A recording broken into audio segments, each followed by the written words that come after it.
Vous êtes en file d'attente à la sécurité de l'aéroport. Votre heure d'embarquement est dans 25 minutes. Tout semble normal jusqu'à ce que l'agent de la TSA examine votre pièce d'identité un peu plus longtemps que prévu. Pas d'alarme, pas de voix élevée, juste une pause silencieuse. Vous n'y pensez pas beaucoup jusqu'à ce qu'on vous demande de vous écarter. Soudain, les gens avec qui vous étiez font la queue vous dépassent. La file continue d'avancer. Votre vol n'attend pas. Voici la vérité dérangeante. En 2025, des milliers de passagers perdent des centaines de dollars à la TSA. Non pas parce qu'ils ont enfreint les règles, mais parce que les règles ont changé discrètement. Et la plupart des voyageurs, en particulier les plus âgés, n'ont jamais été clairement avertis. Alors, qu'est-ce qui a exactement changé? Et pourquoi cela vous coûte-t-il si cher quand ça tourne mal? Ce qui rend ces changements de règles de la TSA si coûteux en 2025, ce n'est pas qu'ils soient nouveaux, c'est qu'ils sont appliqués différemment et beaucoup plus strictement, sans avertissement clair. Pendant des années, les voyageurs ont appris les règles de l'aéroport par la répétition. Vous avez volé une fois, appris la routine et supposé que les mêmes étapes fonctionneraient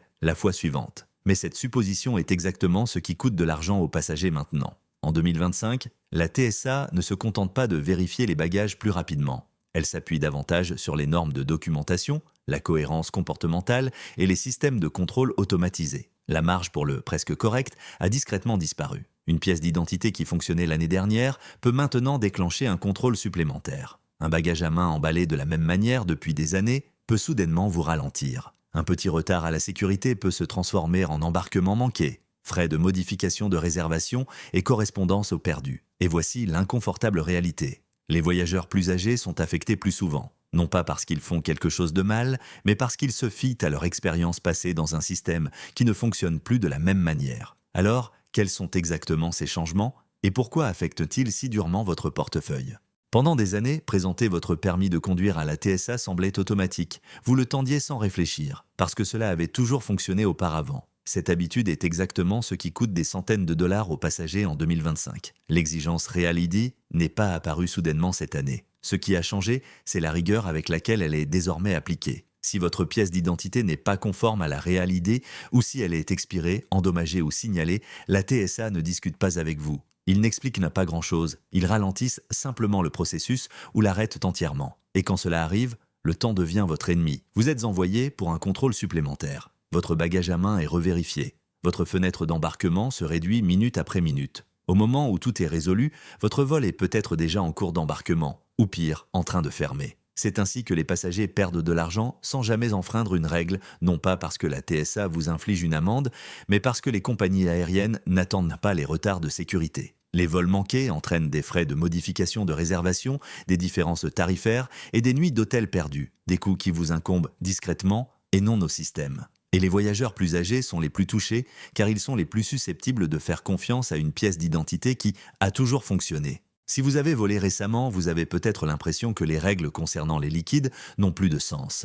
À un aéroport, on vous dit de laisser les articles dans votre sac. À un autre, vous êtes soudainement mis à l'écart pour les mêmes choses. Cette confusion n'est pas accidentelle. Et en 2025, elle coûte du temps et de l'argent aux passagers. La règle des liquides elle-même n'a pas disparu. Mais la technologie de contrôle varie désormais d'un aéroport à l'autre, créant l'illusion que les règles ont changé partout. Alors les voyageurs s'adaptent de manière informelle. Ils apportent des articles de toilette plus grands. Ils arrêtent d'utiliser le sac transparent. Ils supposent que ce qui a fonctionné lors du dernier voyage fonctionnera à nouveau. Cette supposition devient coûteuse. Lorsque la TSA signale votre sac pour un contrôle secondaire, le retard ne se mesure pas en secondes. Il se mesure en groupe d'embarquement manqué. Et pour les voyageurs plus âgés, cela frappe plus fort. Les liquides médicaux, les crèmes et les articles de soins personnels augmentent le temps de contrôle. Rester debout plus longtemps, refaire ses bagages sous pression, regarder l'horloge, au moment où votre sac est autorisé, le mal est déjà fait. Vous n'êtes pas amendé, vous êtes simplement en retard, et les compagnies aériennes ne pardonnent pas le retard. C'est ainsi qu'un petit malentendu se transforme discrètement en un vol manqué et une coûteuse nouvelle réservation. L'article qui cause certains des retards les plus coûteux en 2025 n'est pas une valise, ce n'est pas une bouteille, c'est une petite batterie externe. Les chargeurs portables semblent inoffensifs.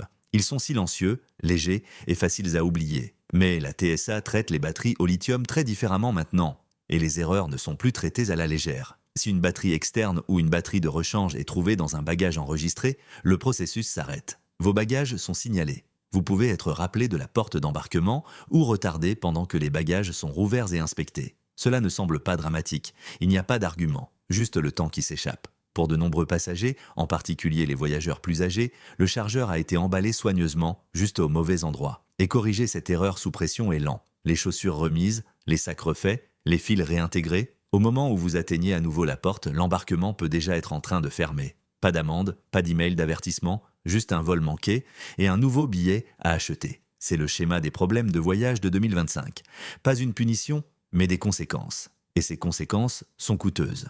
2 passagers arrivent au même aéroport, même compagnie aérienne, même heure de départ. L'un passe la sécurité calmement, l'autre est discrètement mis à l'écart. La différence n'est pas la chance, c'est la conscience. Le premier passager se prépare à la manière dont le système fonctionne maintenant. Pièces d'identité correctes, liquides emballés de manière conservatrice, batteries placées là où elles ne déclencheront pas d'arrêt. Le deuxième passager ne fait rien de mal, mais se fie à la façon dont voler fonctionnait autrefois. Et cette différence a de réelles conséquences. Un court retard à la TSA se transforme en une course précipitée vers la porte. Une course précipitée se transforme en une porte d'embarquement fermée, et une porte fermée se transforme en frais, différences tarifaires et des heures de stress.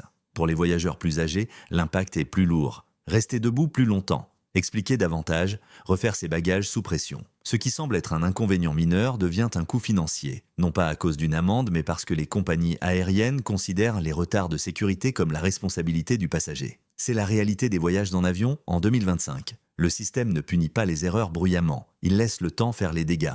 La bonne nouvelle est la suivante. Vous n'avez pas besoin de discuter avec la TSA. Vous n'avez pas besoin d'un statut spécial. Il vous suffit de vous préparer à la manière dont le système fonctionne maintenant. Commencez par la documentation. Si vous avez le moindre doute sur votre pièce d'identité, ayez une pièce d'identité de remplacement acceptée. Ne supposez pas que ce qui a fonctionné l'année dernière fonctionnera aujourd'hui. Emballez les liquides comme si les règles les plus strictes s'appliquaient toujours. Même si vous avez entendu dire que certains aéroports sont plus souples. La cohérence vous permet de rester en mouvement. Placez les batteries externes et les batteries de rechange dans votre bagage à main tôt avant l'agitation du jour du départ. Les petits articles causent de gros retards lorsqu'ils sont découverts tardivement. Et surtout, donnez-vous du temps. Non pas parce que vous vous attendez à des problèmes, mais parce que le système n'absorbe plus les petites erreurs. À l'avenir, cette tendance ne s'inversera pas. Les systèmes de sécurité deviennent plus automatisés, moins flexibles et moins conversationnels. Cela signifie que les voyageurs qui comprennent les règles discrètes se déplaceront sans encombre. Ceux qui se fient à leurs habitudes continueront à payer pour les surprises.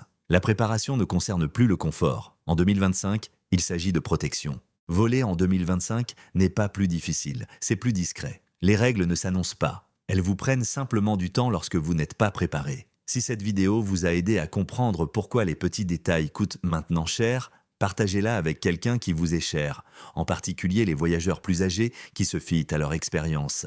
Laissez un commentaire si vous avez été retardé à la sécurité et abonnez-vous pour apprendre les règles que les aéroports n'expliquent jamais clairement. Votre temps et votre argent méritent d'être protégés.